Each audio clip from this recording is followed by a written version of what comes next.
Welcome to this SkillPad video resource where we make learning fun. In this video we are going to explore the world of electrostatics, a fascinating branch of physics that deals with the study of electric charges at rest. Perhaps you have ever heard a popping sound on touching or stretching a cloth made of nylon material after ironing it. Have you ever tried to figure out what makes that sound? Did you know that some materials generate an electric charge when rubbed? Let's begin by understanding the structure of an atom and how electric charges are formed. An atom is the smallest particle of an element. Every atom has a nucleus comprising protons and neutrons, as well as electrons orbiting it. While protons are positively charged, electrons carry a negative charge. And while some atoms have more electrons than neutrons, which makes them negatively charged, others have an equal number of both charges, which makes the atom electrically neutral. It is these neutral atoms that give rise to the phenomenon of electrostatics when rubbed or induced to give off charges. Electric charges can be produced by the gain or loss of electrons, leading to the creation of positive and negative charges.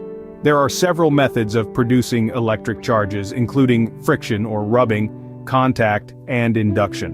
When two bodies are rubbed together, electrons are transferred from one body to another. This results in two bodies acquiring opposite charges. Friction is largely the source of static electric charges, which are either positive or negative. Friction causes the charges to become loose. These charges stay on the surface of objects until an opportunity avails itself for electrons to be transferred to another body, or neutrons to attract new electrons. Charging by conduction involves bringing a charged object into contact with a neutral object, causing it to also become charged. Induction is a charging method in which a neutral object is charged without actually touching another charged object. When a charged object is held near a neutral or uncharged conductive material that is supported by an insulated stand, some of the positive and negative charges in that object are separated. In this way, we can induce a positive or negative charge in the object. These methods result in the buildup of static electricity, which can have everyday effects such as the attraction of small objects, like pieces of paper, to a charged object. According to the law of electrostatics, like charges repel each other while unlike charges attract each other. Thus, for this reason, the dislodged charges take whatever opportunity they are presented with to move from one object to the other, and are therefore attracted to objects that have room for them. To test for the presence of electric charge, a gold leaf electroscope can be used.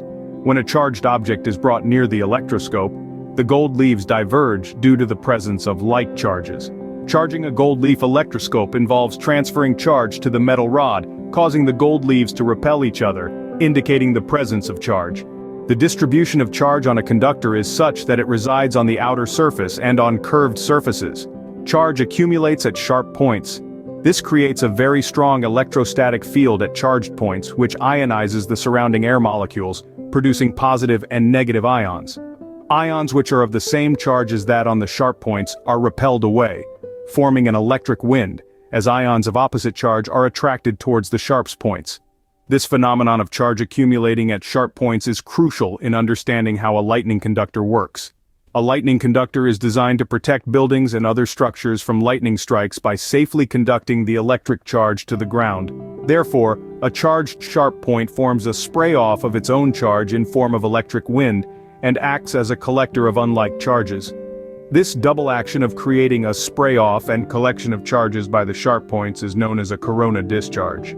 By applying the knowledge of electrostatics, we can explain the operation of devices like electrostatic generators, photocopying machines and lightning conductors, as well as how electrostatic charge on aircraft is discharged before passengers can disembark. This concludes our exploration of electrostatics, a field that not only explains everyday phenomena, but also plays a vital role in the design and operation of important devices. Thank you for using this SkillPad video resource. We hope it was insightful. You are welcome to check out more of our video resources on this platform. We hope to see you again soon.